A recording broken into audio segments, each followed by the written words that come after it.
Since the turbine began spinning last April, Mark Cool can't spend much time in his West Falmouth yard without getting headaches and feeling changes in pressure. Everybody's flown. The sensation that best describes it is when you are about to reach pressure altitude on your climb out or you're descending and your ears pop for the relief. I'm walking around the yard with that sensation right before the pop. Cool says chewing gum helps with the pressure changes.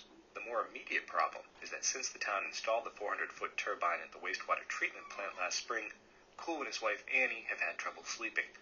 So when the winds get gusty, Annie goes to the back bedroom where she has a noise machine, and Mark, an air traffic controller, heads to the basement couch. That's how we live around here. We plan everything around.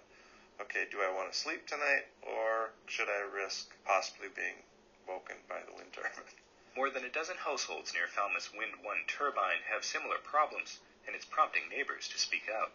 Stephen Clark is the Patrick administration's top wind official. He says there are no clear answers as to why Falmouth's turbine is generating so many complaints, and that neighbors, the town, and the state's Department of Environmental Protection are still trying to sort it out. There have been assumptions made that it's either the sighting or mechanical issues or other issues that are behind the concerns, and I think it's too early to really say. Clark says the Cape is a critical part of the state's wind program, but all the discussion about Falmouth is hurting the effort. So I think what's happened is there is a localized issue in Falmouth, and then certain folks have made generalizations based on that, which I think are inaccurate. So that's made it challenging for other projects that are trying to get built on the Cape. Wind industry folks say it's too early to gauge whether Patrick will reach his goal of generating 2,000 megawatts of electricity from wind by the end of the decade, because dozens of turbine proposals are still working their way through local boards. Still, 23 turbines have been installed in the state since Patrick took office in 2007, and to help the process along, the administration is looking to create a state board to oversee the siting of turbines. Liz Argo, a prominent wind consultant on Cape Cod, welcomes a state siting board for turbines, but says wind opponents are using stories coming out of Falmouth to discourage wind projects, and those stories will likely spread off Cape as well. Like any good campaign manager, they're going to throw up the poster child, and the poster child is Falmouth. So I would imagine that off Cape, the horror stories coming from Falmouth are going to be used to scare a population the same way they are being down here. In Mark Cool's view, he's not telling horror stories. He's just talking about his experience. Cool says he likes the idea of a turbine saving taxpayers' money, and Governor Patrick is right to promote wind, he says. The problem is something's gone wrong in Falmouth.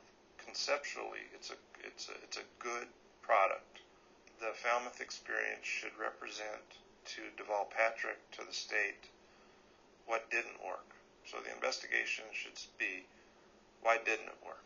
And so whatever is taken from that analysis, apply it so it won't happen again. You won't have a Brewster experience or a Bourne experience. Complaints about large turbines near residents are not contained to Falmouth.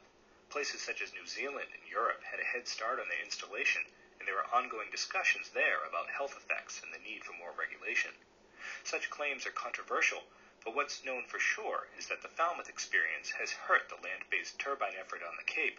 What's yet to be seen is whether it will have the same effect statewide. For WCAI, I'm Sean Corcoran in Falmouth.